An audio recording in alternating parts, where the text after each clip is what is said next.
Welcome, everyone. Thanks so much for being here. This is a very special, distinguished speaker series for a lot of reasons. One is that we're celebrating Energy Day weekend, which sounds weird, but that's what it is. We have 3 days of Energy Day.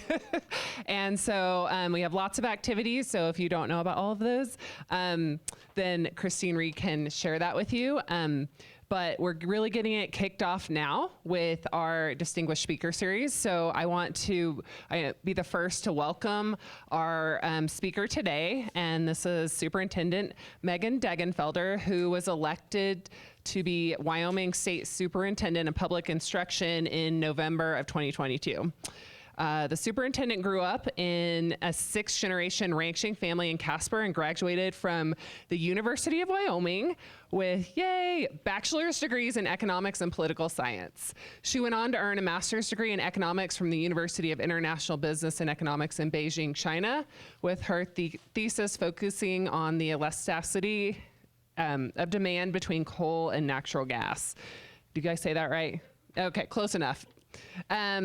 She is well known and respected around the state due to her service on a number of nonprofit boards, and just generally, if you haven't gotten a chance to talk to the superintendent, please do. She is very knowledgeable about all things education, energy in Wyoming, and from what I have heard, somewhat feared on and around the rugby field, having been a player, and is now coach of the UW women's rugby team. So thank you so much for being with us today.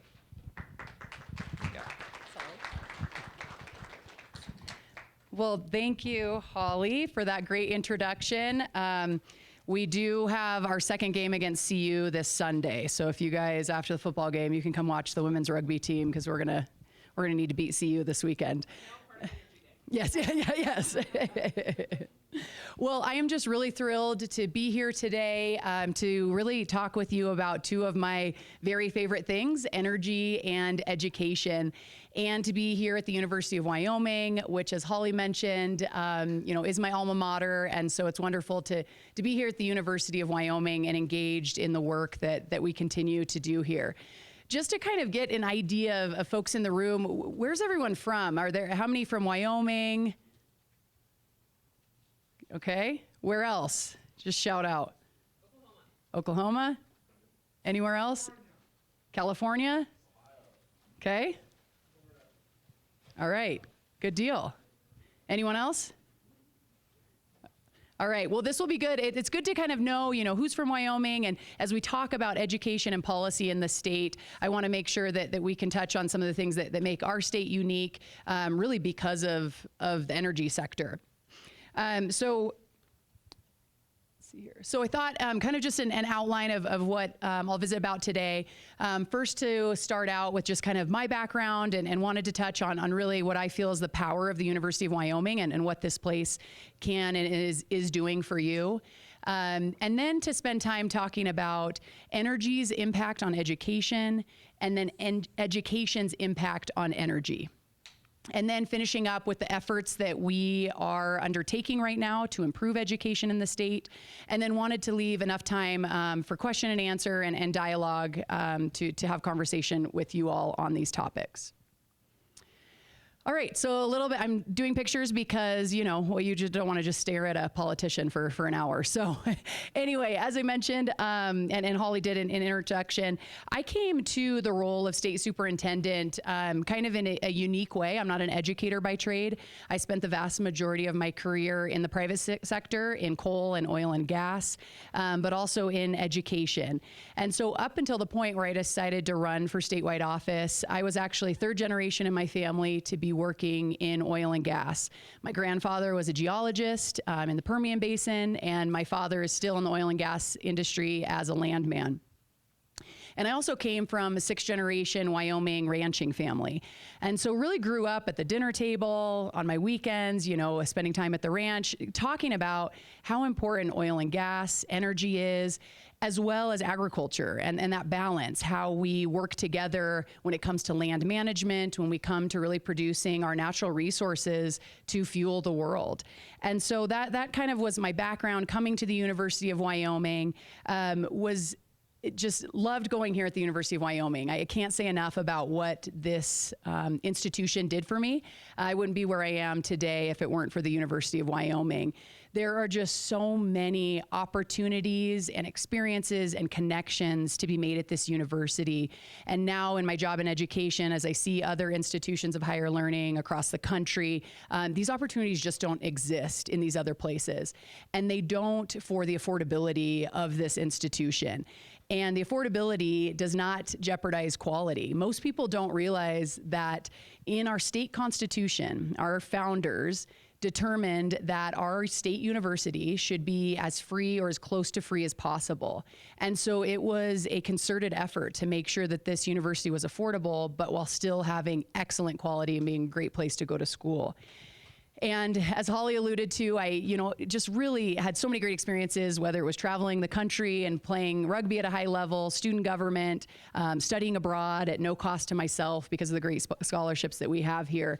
If I could leave you with anything today, it's to really make sure that in your time here, to take advantage of every single opportunity available to you and to dive in head first, no matter what path you end up on, because these connections, these experiences, I really was able to build my career before it even began. And I really attribute the University of Wyoming and those connections to being able to run for statewide office at my age.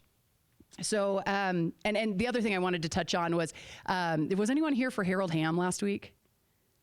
Okay, it's incredible, right? I just can't underscore enough that the fact that Harold Hamm, how many of you know who Harold Hamm is? Okay. Harold Hamm is the CEO of Continental Resources. He is something like the 63rd wealthiest man on the planet.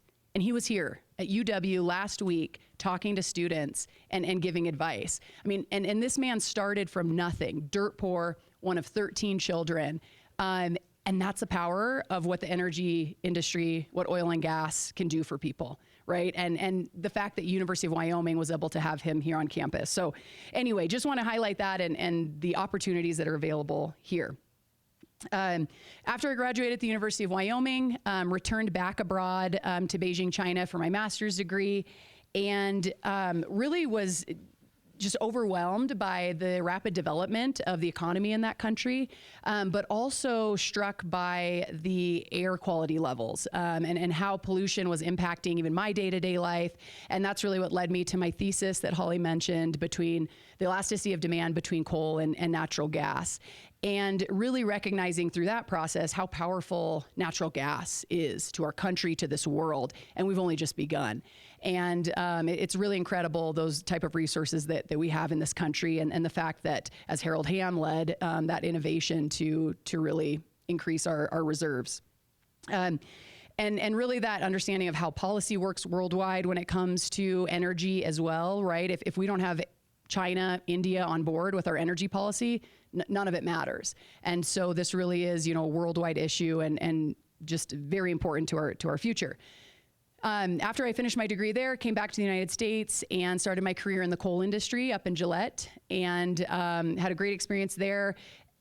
Dabbled some into education at the State Department of Education, and then most recently, as I mentioned, was working for an oil and gas company. The gentleman that started XTO from the ground up, now otherwise known as Exxon, those folks down in Fort Worth. And so really spent the vast majority of my career in the mineral industry.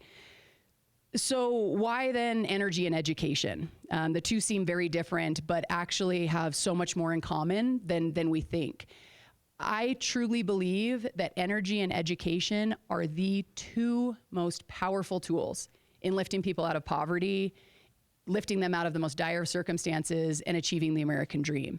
And we really cannot have one without the other. And they're so critical for the future of our country, for the entire world. And so that really impacted my decision to run for State Superintendent of Public Instruction after being in the private sector. So let's first talk a little bit about energy's impact on education. So to start off, we'll go through three different things that I find. I think really the foundation of education is rooted in energy, the funding, and then we'll talk about quality and equality in education, particularly here in Wyoming, and how that differs from other states. So when we talk about the most basic impact energy has on education, it's truly foundational. And it may seem silly to take 10 steps back and think about the fact that education wouldn't exist if we didn't have energy. And that's because if basic needs cannot be met, if individuals spend more time taking care of those basic needs, hauling water, finding food, all types of things, then there's no time or opportunity for education. And oftentimes here in the United States, I think we take that for granted because there's still just under 1 billion people on this planet that do not have access to electricity. It's astonishing in 2023. And so when we talk about energy policy, I always go back to that because I think that that's so important to keep in mind when we talk about what we have here in the United States. That then lends itself to access to education. Even if a family is able to come out from their most basic needs, how is that access to education, to those facilities, that infrastructure? And then, of course, the learning tools and technology. I don't have to tell any of you in this room what technology has done to education, how differently it looks than 20 years ago, 50 years ago. I just came from the Global Technology Summit in Jackson, talking about artificial intelligence in education. And just this incredible opportunity for us to be even more efficient and to really teach our students in a completely new and different way. And so as we talk about this, foundational impact, I just want to take a second because I have had just an incredible opportunity to travel all around this world, been to just under 40 countries, and that really has shaped how I view this discussion of energy and education. And so want to just take a moment to think about, places in the world that I've experienced where there is no education because there's no energy. And this photo I took in Ethiopia, rural Ethiopia, several hundred miles away from any access to electricity. And this is a picture of a community of their people's home. These are the children outside of that home. No electricity, as you can see, not going to school, not having an education. Because they are spending the majority of their time taking care of their basic needs. These are grade school children that are hauling water every day for their family. And the children at the bottom of the picture, you see the joy in their face too of just having us given them a pen, a writing pen. We brought notepads, paper, pens, and pencils.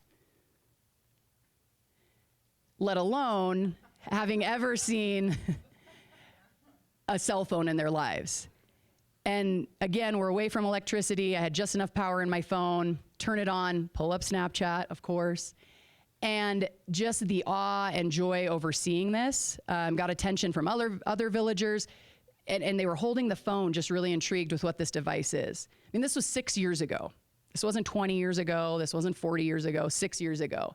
And I just think that this is important as we lay that groundwork and as we talk about energy and education. They really exist with one another. So secondly is, of course, funding. All of us know, especially in Wyoming, that the oil and gas and coal industry, mineral industry in general, pays the lion's share of taxes, and that benefits education. How many of you heard in Wyoming this concept of a three-legged stool? Okay, not too many, but a lot of times in the policy world, we talk about how Wyoming is a three-legged stool because we have minerals, we have recreation and tourism, and we have agriculture. And we always say it's a three-legged stool, but I've always had this idea where I want to make that stool based on the actual proportions because I wouldn't want to sit on that stool because it is so heavily funded from the mineral industry. I just did a little bit of math last night with the last few years of GDP by industry. And this really shows you minerals 70%, tourism 20%, agriculture 10%. Without energy in this state, we don't have revenues, and that applies to education. So I'm not going to go into all these details because education funding in Wyoming is very complicated, but this gives you an idea of we have a block grant and it's funded by different revenue streams and all comes together and funds equally across the state, which I'll get into in a minute. But so I don't mean to simplify it too much because it is very complicated and all of these pieces really matter. But when you think about the three largest funding sources of education in Wyoming, it's property taxes, common school land, otherwise known as state lands, and federal mineral royalties. So property taxes. In most other states, individuals have very high property taxes in order to pay for education. But here in Wyoming, we're fortunate that the mineral industry makes up 60% of property taxes paid, and that goes towards education. Second, the common school land. Have you guys talked much about state lands, how those work compared to public lands in general? Okay, I'm seeing nods okay. Right, so these state lands set aside by the federal government in order to not serve as public lands as we know them, but to really serve as funding for our common school or for the education program, which we know tremendous amount of mineral development on those state lands. And then finally, federal mineral royalties, which we all know about, comes directly from obviously the mineral industry. 49% comes back to the state that funds education. In regards to facilities funding, how many of you been to a school, a K-12 school here in Wyoming? They're pretty nice, right? If you've seen some of the recent ones. In the last 10 years, 15 years, we were able to rebuild most of the schools in the state, and they're incredible facilities compared to other states that you might go to. And that was entirely funded by COLEAS bonus payments. And now we're in a bit of a pickle because COLEAS bonus payments have run out, and we have to find another way to pay for school buildings. But school facilities in the state have not been on the back of individuals. It's really been on the backs of industry, on the coal industry in particular. And so that's pretty incredible what energy does for education in terms of funding. Okay, so all this money, we get it. Mineral industry pays a lot of money for education. But what exactly does that mean? And is that important? Does it matter? And here in Wyoming, we are very unique compared to other states. In our state constitution, our founding fathers specified that our education system must be adequate and equitable.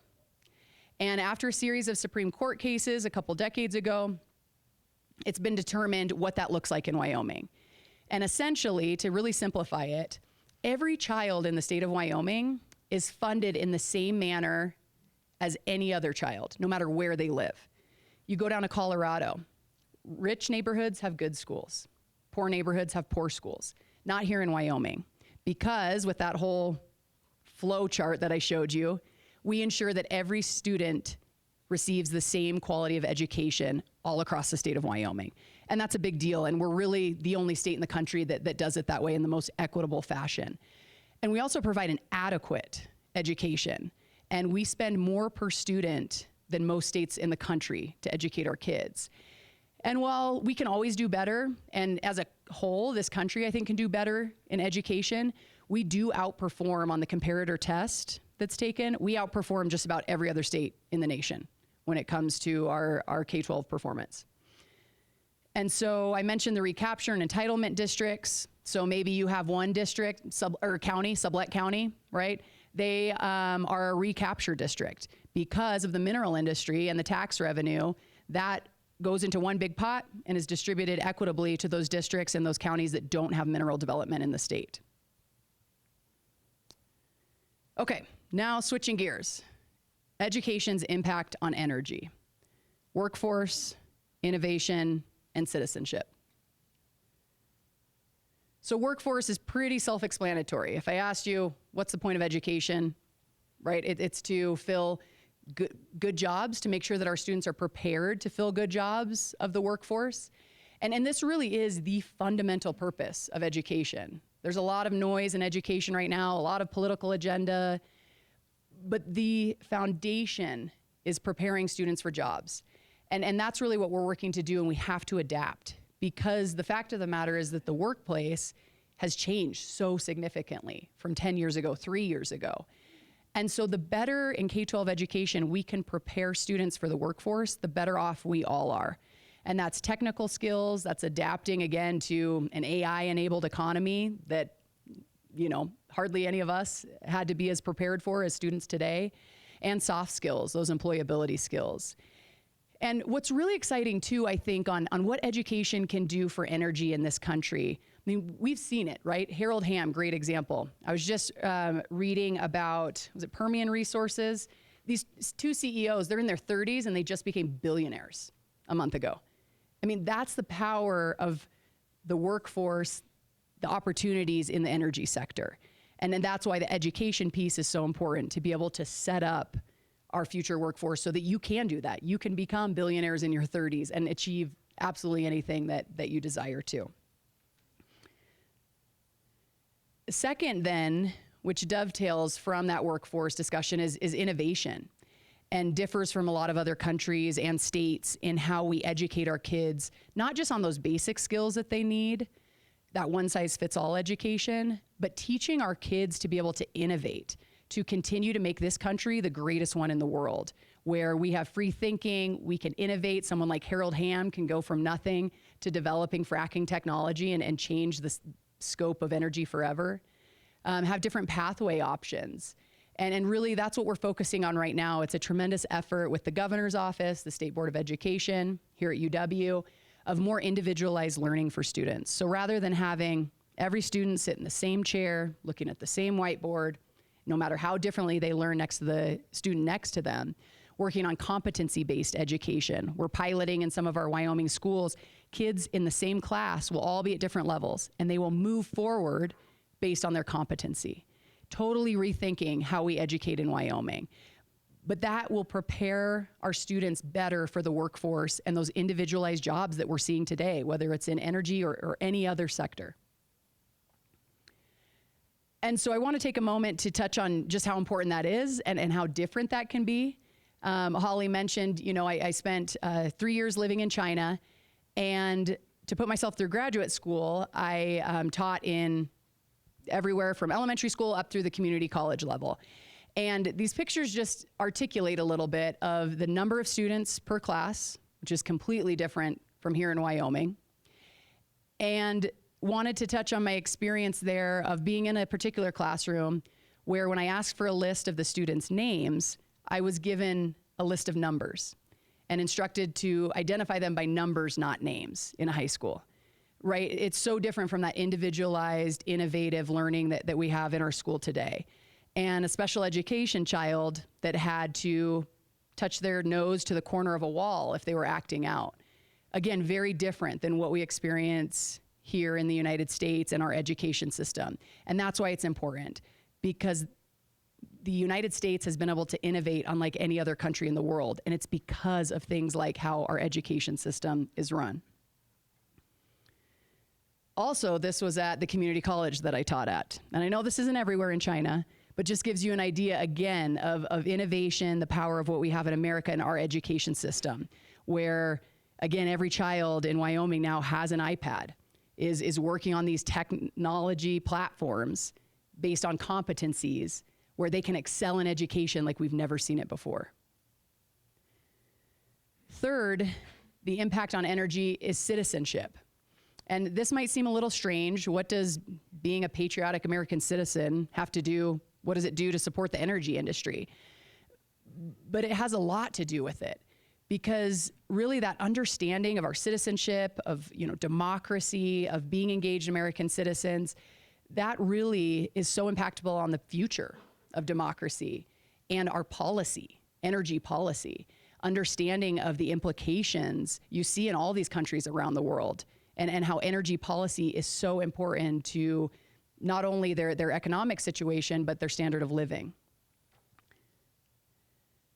So, and I'll also mention too, before I move on that citizenship piece, I mean, China is another great example, right? Where that doesn't exist in the same ways that it does today. That citizenship, free elections, free market, when we talk about the energy sector. And so again, why education is such a critical and important piece in that. So to summarize then, what are we working on to improve education? Because sure, it's great, our education system is really impactful, but we have to improve, we have to innovate, especially as we see our private sector innovating far quicker than we can even keep up with. And so in education right now, statewide, these are the 6 initiatives within my state strategic plan that we're going to be focusing on. The second and third, really we discussed before, but really preparing students for jobs and thinking more about that individualized learning so that it's not just a one-size-fits-all education model, and that our students can innovate and really become the next entrepreneurs, the next leaders in energy of tomorrow. So I won't spend a lot of time going into all of these. I'm happy to talk about any of them that you want to, but I wanted to keep this relatively short so that, I could leave that open for question and answer. These are really big topics. And so with that, I really appreciate you having me here today. And I hope that you took away something from energy and education being so intertwined. Thank you.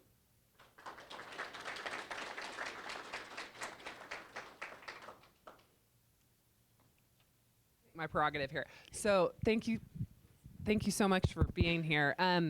That was really good. I think here at the School of Energy Resources, we really do tie our mission, which is energy-driven economic development, to the issues you mentioned, like education. Like, we feel like it's our responsibility to make sure that we're training students that can participate in the energy sector of today and tomorrow, but also working to educate people around the state and beyond about what we're doing through our outreach program. And then our research really has to focus on driving new revenue for Wyoming so that we can continue the level of education that we have here.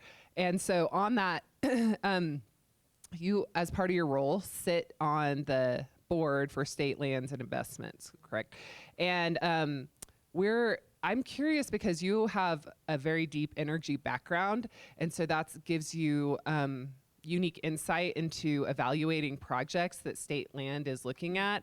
And of course, they're responsible for developing all that. But as a board member, how do you what are you looking for a successful project on state lands to balance getting enough revenue for the state versus making sure the projects are able to move forward? That's a really great question. And so there's two separate boards that I serve on as one of the 5 statewide elected officials.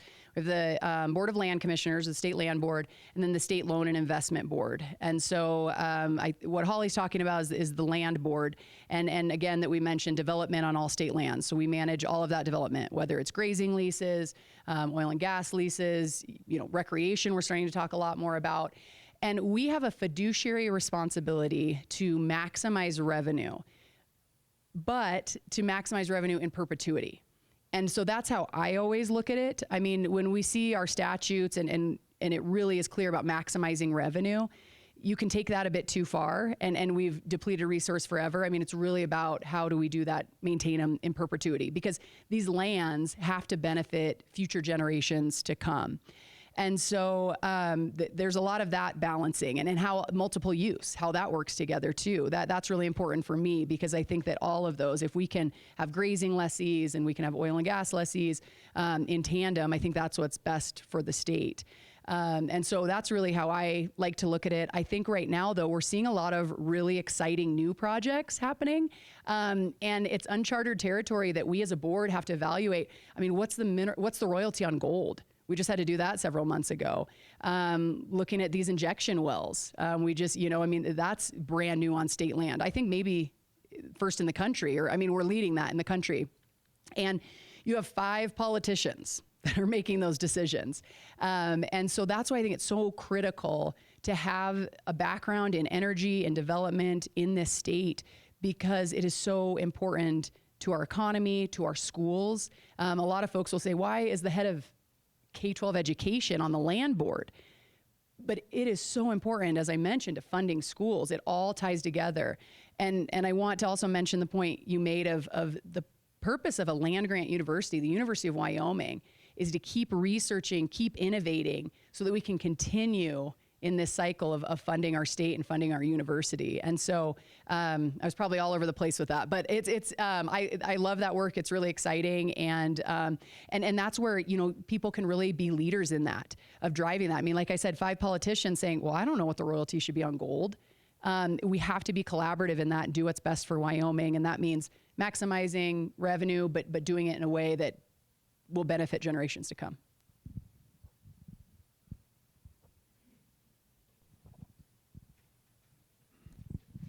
Thank you, Megan, for being here today. I had a question, and I don't quite know how to put the words together for it, but I've been thinking a lot about the nuclear power thing that's going on in Kemmerer, and I was just wondering if you might be able to speak to that and give a little bit of an overview, maybe with your SLIB experience or state lands experience, of how that project is coming together, or if there's like educational pieces that are happening either in Kemmerer or throughout the state that are exposing students, but also our public to nuclear power and nuclear generation. Well, first off, I think it's very exciting, this opportunity that we have. I have not been involved with that work on SLIB since I've been a member, so can't really speak to, a lot of tremendous details about it. But I do think that it's a great opportunity for Wyoming. And I think as long as, again, we're working together, we're bringing politicians together with those that are experts in the field. That's how we make sure that it's appropriate and safe and reasonable for Wyoming. So I think it's going to be great too for our tax base, and that's something that we'll have to work out, right? What does that system look like? And I think there's a lot of unknowns right now, but I think Wyoming has the opportunity to always be a leader in innovation and in energy. And the unknown can be scary, change can be scary, but I think if someone's going to do it, then we should be the ones to do it. And so really excited to see how that starts to come together. Also answer on the education side. So like 20% of the jobs will be from the University of Wyoming. The other will be more trade jobs. So I think Western Wyoming Community College is on it and working with the TerraPower facility. And here at the School of Energy Resources, thanks to Idaho National Lab, for the first time ever, we're offering a Fundamentals of Nuclear Energy course this fall. And I think we hope to continue offering that. And then we're also looking at options like certificates and other things that we can do with our partners across the University of Wyoming. So stay tuned, but I think we're definitely looking at how to be responsive and make sure that our graduates are going to be competitive for jobs in that field, not just that plant, but the field in general. So. Thank you. So I noticed that, you said trades, education is so important in Wyoming, and also, UW invests so much in their students, but also Wyoming's a definitely boom and bust state, and there's a lot of people that have a great education here, but then they leave to another state. And so I'm wondering, why do people leave, and how can we retain an educated workforce in Wyoming? Yep, fantastic question, and I think something that we continue to grapple with, and that's part of why I actually was going to make a pitch to you all too of being here to stay here, and that's why I think it's so important that we innovate and we create a system where and jobs and workforce and really support the energy sector, so that you don't have to go down to the Permian to become that 30-year-old billionaire. You can do it here in Wyoming, and that's why we have to build that up in our state. We have to support it here. And that lends itself to the policy discussion as well. We have to support development in the state of Wyoming, and that goes to on our state lands, that work with our private lands and working with the federal government. I mean, here in Wyoming, we have so much, as you all, I'm sure, have learned, the breakdown of federal versus fee here. And it's just, it's so unlike Texas, right? It's a whole nother hurdle that we have to deal with. That's why the policy part is so important. And we've got to make sure that we have those jobs here. And honestly, until we change the tax structure in the state of Wyoming, we have to focus on energy. Because as you saw with that breakdown of 70%, 20, and 10, not only is our energy industry thriving, but our tax structure is set up to disproportionately be funded from the oil and gas and coal, well, all energy, rather than on the backs of other industries and individuals. And so, again, until we change anything in that, we have to focus on the jobs in the energy sector. I just believe that wholeheartedly. So I don't know if that answered. Yep. Sure. So how do we avoid the curse of natural resources and ensure that our three-legged stool stays standing? Is it new legs, or how do we maintain the length of the ones we have? Well, yeah, this is the other question that it's funny. You look back 100 years and they were talking about economic diversification in Wyoming. Every governor we've had ever, I think, has been, contemplating this issue. And I usually, probably from my background in the mineral industry, I'm always skeptical because, again, until we change the tax structure, it really doesn't matter. We could bring in all these businesses, and if they all come in with, 3 kids each in the school system, they're actually a net negative to our state in terms of revenue. And so because of that tax structure, it doesn't really do much for development. I mean, that's my opinion because of how it's set up. Now, it's really difficult, though, to have that discussion, that policy discussion of raising taxes on other industries and on individuals and taking that weight off of the mineral industry. That's, wildly unpopular also. And so I think that's why we've struggled with it, is that you can't, there's a lot of these great efforts. And, I talked to the Business Council about my feelings on this a lot, and it's just really difficult to do until we took that step in the legislature. And I just don't have an answer for it. So. Hello. I think it is on. Okay. Thank you. Thanks, Jerry. Senior Director of Corporate Engagement for the University of Wyoming. And I hear this a lot, and I know as a School of Energy Resources, we've built curriculum. Ag in the Classroom has also built curriculum. But I would love to know, both in this more public venue, but also one-on-one, how do we develop really integrating how important energy is in our K through 12 education so that students truly are aware as they grow up what energy is, particularly given, I think, a lot of rhetoric that they hear that's anti-energy. Also a great question, and something I'm really passionate about, and part of why I left a good high-paying job with an oil and gas company to run for public office, because I think that is so important. And I served on the Ag in the Classroom board for many years, how getting that curriculum that meets our state standards into the classroom so students know. When I lived up in Gillette, we'd go to a classroom and talk about the coal industry, and you had kids there who didn't even know the impact of coal, and they lived right in coal country, let alone here in Laramie or in Cheyenne, understanding, what's happening in Sublette County and what that's doing for our state. And so I think that is tremendously important. So how it works with education too, when you say, how do we get curriculum into a classroom? So at the state level, well, let me start. We have a federal Department of Education, which interestingly is one of the only agencies not mentioned in our Constitution. And so it's an argument if we should even have a federal Department of Education, but that's for another day.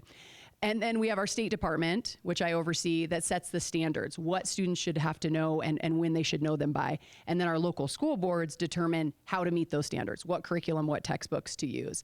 And so that's a double-edged sword. That's a good thing. We want our local communities to be deciding how our children learn things.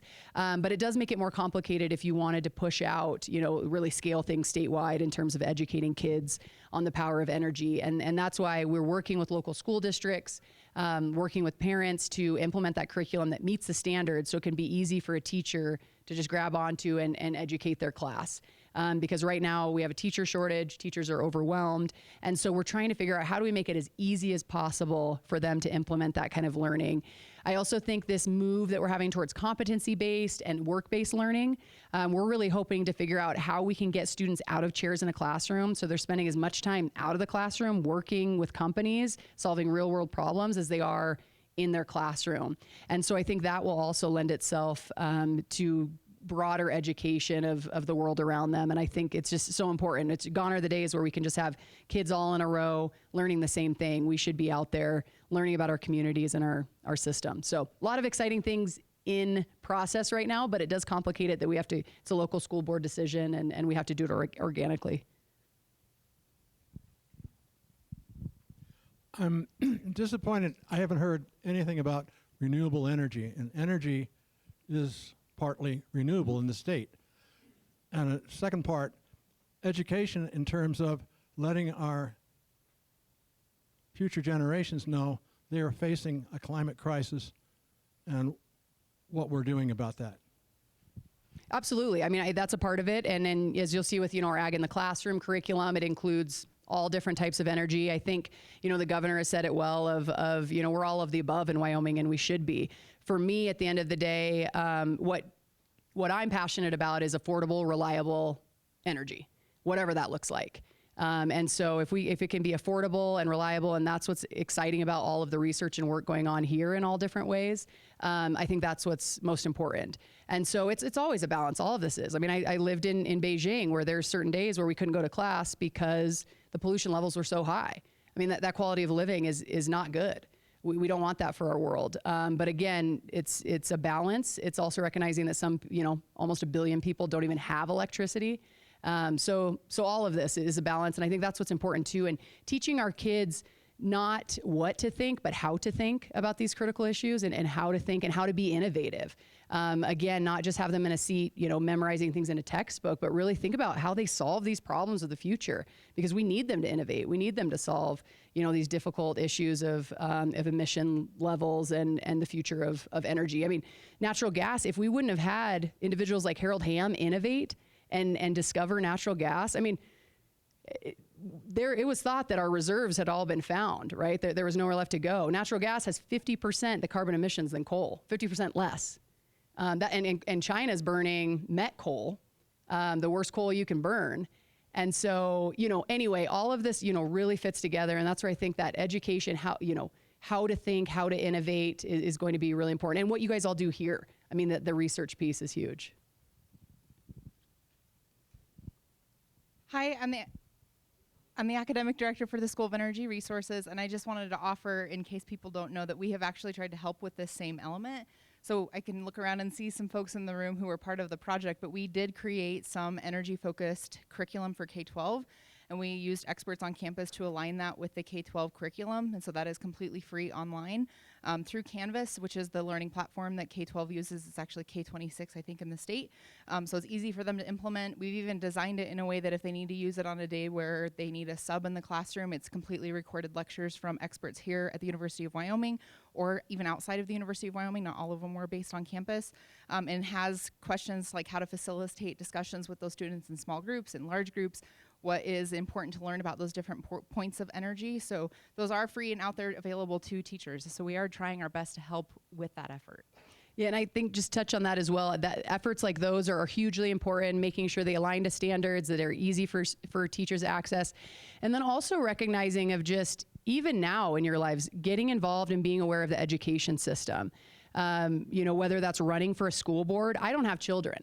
And so you could ask, why in the world did you run for superintendent of public instruction? But it's because education impacts every one of us. No matter if we have children in the system, no matter if we're, retired, no matter what, because it impacts the world around us and the future. And that's where getting involved in that process, going to schools and presenting about your industry and your work, working with teachers, running for a school board, all critically important. And so something I'd ask you to keep in mind for your future. Hi. Okay.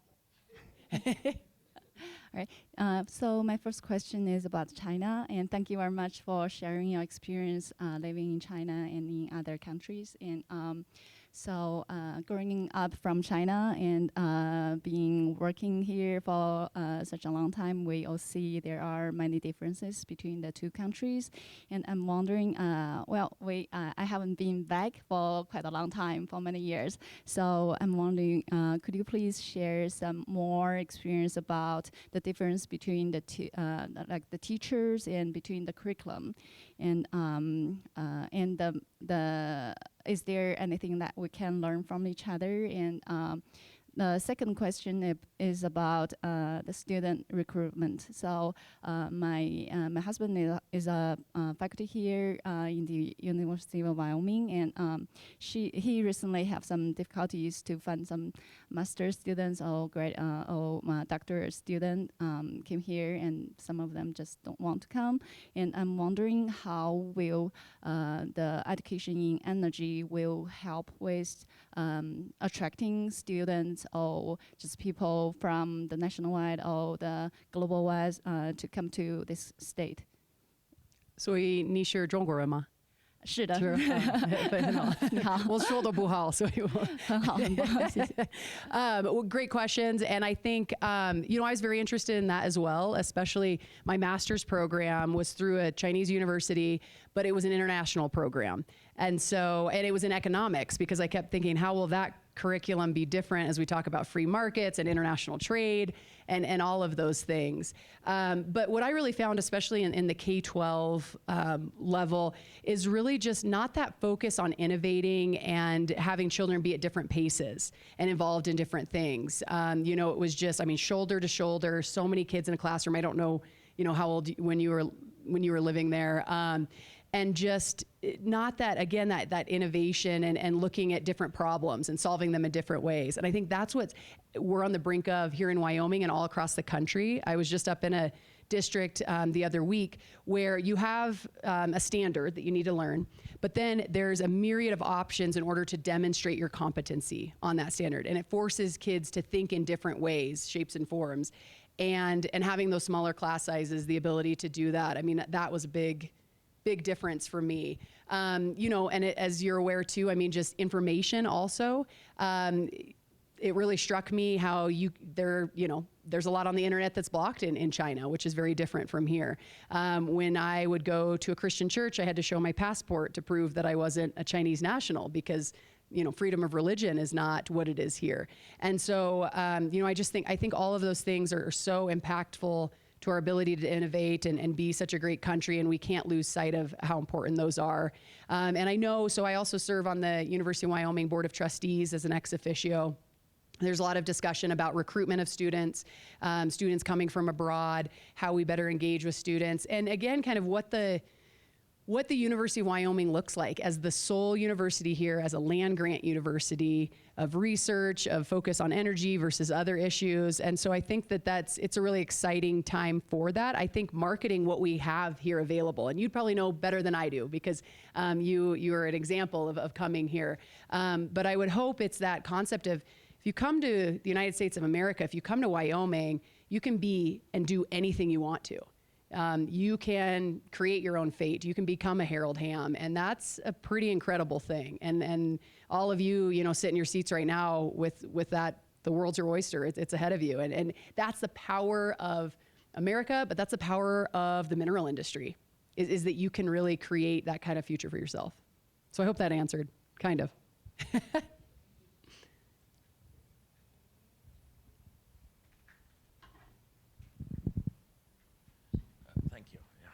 So I'd like to follow along that last remark you made.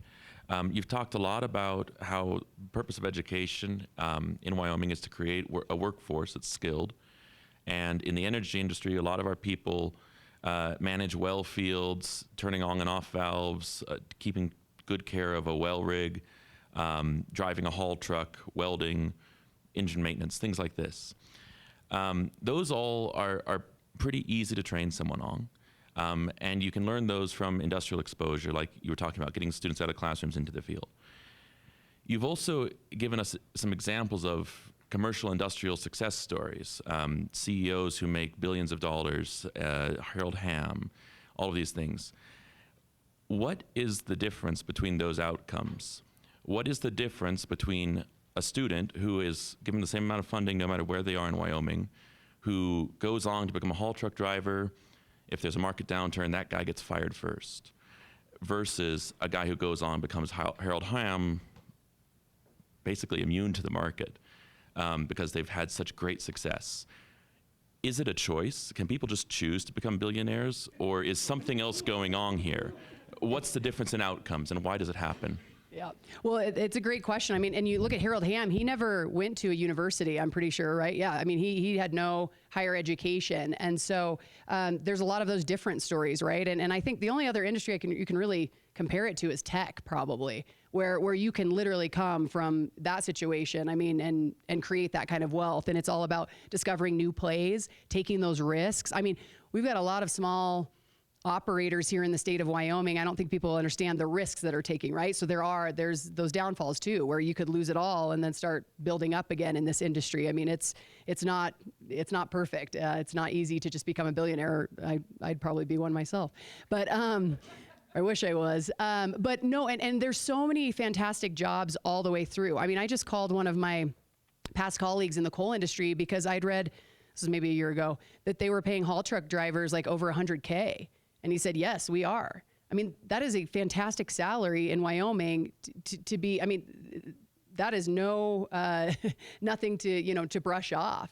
And that's what I think is incredible about the whole industry, is that there's jobs all throughout that are, fantastic jobs with great benefits, by the way. I mean, when I was in the coal industry and in oil and gas, I mean, it's not even just your salary. It's the incredible benefits that you receive from those companies, whether it's health or retirement or you name it. But what I really think it's about is how do you set up, every child learns differently. And so how do you set them up in a pathway that is going to utilize their individual skills and knowledge the best? I think we've done a poor job in the past of pushing everyone into the same box. And so you do maybe have some of those predetermined outcomes that you wouldn't otherwise have if you were recognizing earlier on how we meet the individual learning needs of kids in junior high, elementary even, and developing those skills. Because I think that when we push every student into the same box and expect, different results, it doesn't work so well, and you do have some of that difference. So I think that for me, at least, is the key in K-12 education of how we more individualize things and set them up for success so that when they leave high school, they're off. It's not figuring out, oh, maybe I shouldn't have gone to university, maybe I should go to trade school and, or what have you. So, and that's one of maybe the unintended consequences of the Hathaway Scholarship. Incredible. I benefited from it. Great for the state. But preparing kids for jobs doesn't always mean having them go to university or a 4-year degree. And so that's where developing their personal skills. So.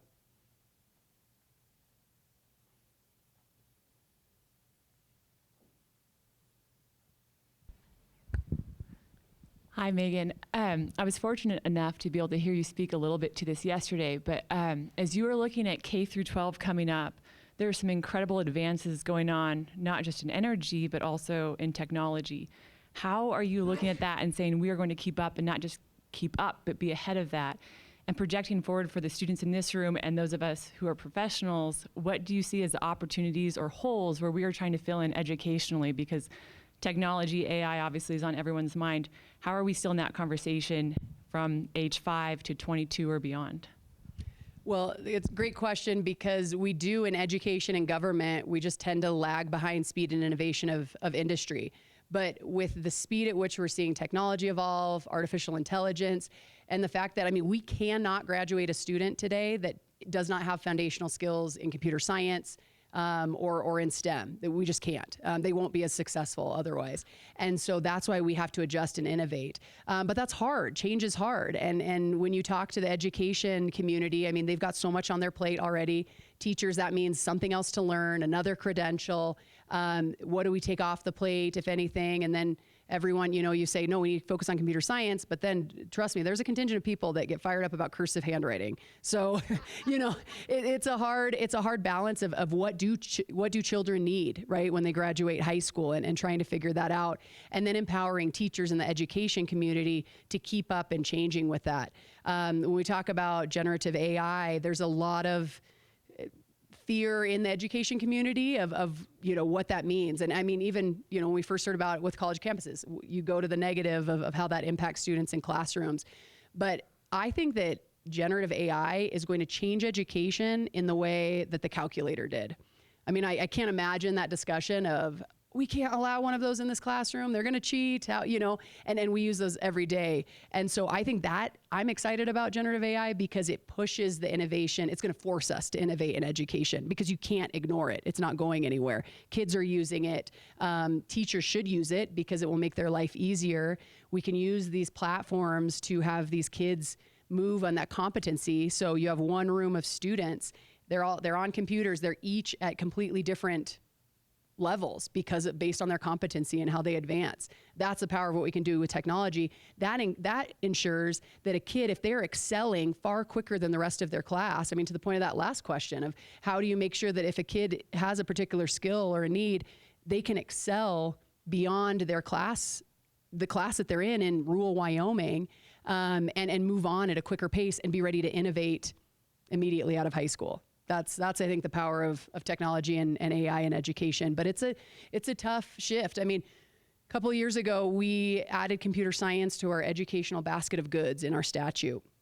That was the first update to that basket of goods in 20 years. That's how slow to implement. And it was a big task to get that over the finish line, to require that computer science be educated to students in every district in the state of Wyoming.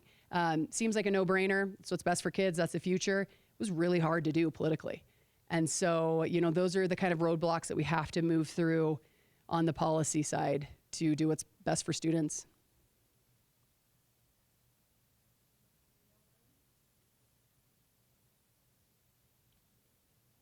Okay, thank you so much for being here. And so please, everyone, join me in thanking Superintendent Degenfelder. I have a little gift for you. Thank you so much. So thanks for being here. Okay, so everyone, welcome. Energy Day is officially started. I guess it's ending on Sunday with rugby. Where's the rugby game? Where do we go? Okay. Everyone, if you're around and you want to see rugby, go do that. And we have lots more going on. So thank you all so much for being here. Take care.